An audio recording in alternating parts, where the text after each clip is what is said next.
का दूसरा नियम, जिसे हम FNMA के रूप में जानते हैं, भौतिकी का एक महत्वपूर्ण सिद्धांत है।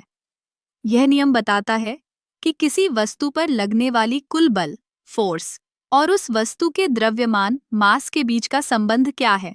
सरल शब्दों में यह कहता है कि जब हम किसी वस्तु पर बल लगाते हैं तो वह वस्तु उसी बल के अनुपात में त्वरित होती है। मान लीजिए, आपके पास एक गाड़ी है।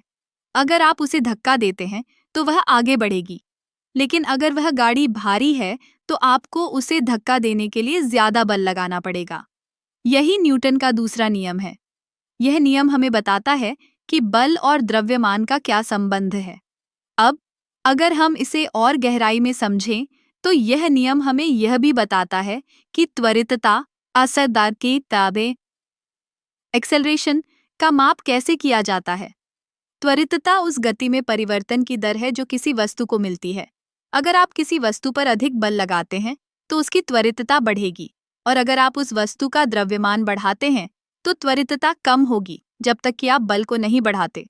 चलो इसे एक उदाहरण से समझते हैं। मान लीजिए आप एक बॉल को धक्का देते हैं। अगर वह बॉल हल्की है तो वह तेजी से आगे बढ़ेगी, लेकिन अगर आप उसी बल को एक भारी गेंद पर लगाते हैं तो उसकी गति कम होगी। इस तरह बल, द्रव्यमान और त्वरितता के बीच का संबंध स्पष्ट होता है। न्यूटन का यह नियम न केवल विज्ञान में बल्कि हमारे दैनिक जीवन में भी लागू होता है। जब हम साइकिल चलाते हैं तो हमें पता होता है कि अगर हम पैडल पर अधिक जोर लगाते हैं तो हमारी गति बढ़ेगी, और अगर हम ब्रेक लगाते हैं तो हमारी गति कम हो जाएगी। इस नियम का एक और दिलचस्प पहलू यह है कि यह हमें यह भी बताता है कि बल का दिशा भी महत्वपूर्ण है।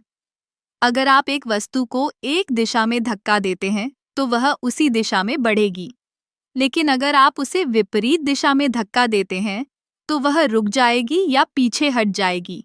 इस प्रकार न्यूटन का दूसरा नियम हमारे चारों ओर की दुनिया को समझने में मदद करता है। यह हमें बताता है कि कैसे बल, द्रव्यमान और त्वरितता एक दूसरे से जुड़े हुए हैं। यह नियम न केवल भौतिकी के छात्रों के लिए बल्कि हर किसी के लिए महत्वपूर्ण है, क्योंकि यह हमें हमारे आसपास की चीजों को समझने में मदद करता है। तो अगली बार जब आप किसी चीज को धक्का दें या उसे गति में लाएं, तो याद रखें कि आप न्यूटन के दूसरे नियम का अनुभव कर रहे हैं।